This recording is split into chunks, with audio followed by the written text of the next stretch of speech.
Қазақстан Республикасының тұңғыш президентінің 1997 жылғы 5 сәуірдегі нөмір 3443 жарлығына сәйкес жыл сайын 31 мамырда еліміз саяси қуғын-сүргін құрбандарын еске сақтау күні аталып өтеді.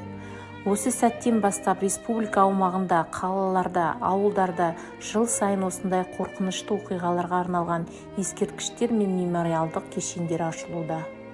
2012 жылғы 31 мамырда Астананың оң жағалауындағы Республика даңғылы мен Абай көшесінің қиылысында ашаршылық құрбандарына ескерткіш ашылды. Әйел ана орталық мүсіннің биіктігі 4,4 метр, қалған мүсіндердің биіктігі 1,2 метрден 2,5 метрге дейін. Қайғы қабырғасының биіктігі 5 метр, жалпы ұзындығы 23 метрді құраған. Сондай-ақ Ақмола облысында Алжир мемориалды мұражай кешенінің аумағында қайғы қақпасы екі әлемнің арасындағы ауысудың символы, өткен, қазіргі және болашақтың кездесу орны болды. Және де мұражай ғимараты киіз үй түрінде, бірақ шаңырақсыз, отбасы мен қазақтардың бірлігі бейнелейтін ағаш төбелік қаңқасы орналасқан. Мұражайдағы естелік қабырғасы Алжир тұтқындарының кітабының кеңейтілген парақтарда түрінде жасалған. Сонымен қатар, үмітсіздік пен әлсіздік мүсіндік композициясы үмітсіздікті азат ету жолдарын жоғалтудың білдірді. Сондықтан әлсіздік пен үмітсіздікке жол бермейтін күрес пен үміт композициясы тұтқындаудан құтылу үміті мен ойы бар әйелді білдірген. Сондықтан ол осы жолдары туралы ойланып, поэзияға, өлеңдермен, әдемі сөздермен жазылған. Ескерткіштің басым бөлігі әйел мен баланың фигураларынан тұратын мүсіндік топ. Композиция негізгі нүктесінде ежелден қазақстандардың жерлеу орындарына орнатылған тас мүсін орналасқан. Осындай шешіммен автор мүсінші Валерий Пирожков өзге әлемге кеткендер мен тірі қалғандардың байланысын атап көрсеткісі келді. Қайғы қабырғасы келеге, киіз үй бөлігі түрінде орындалған. Сәулет тұжырымдамасының авторы Орал Әлібаев. Ежелгі заманнан бері көшпенді халықтар үшін келеге туған үйдің отандық бейнелейді. Оның болу аштық пен үмітсіздік халықтың рухын бұзбаған қайғылы кезеңдерді еске алады. Дәл әкелер мен аналардың жылау мен қамқорлығының төзімділігі мен ер-жігерінің арқасында көрсетілген. Алматыда ашаршылық құрбандарына арналған ескерткіш 2017 жылы 31 мамырда ашылды. Монумент қола мен граниттен жасалған 3 метрлік композиция. Әлсіз баланың кеудесіне басқан ананың мүсіні болып табылады. Аяғында трагедия қираған ошақтың нышаны ретінде төңкерілген қазан тұр.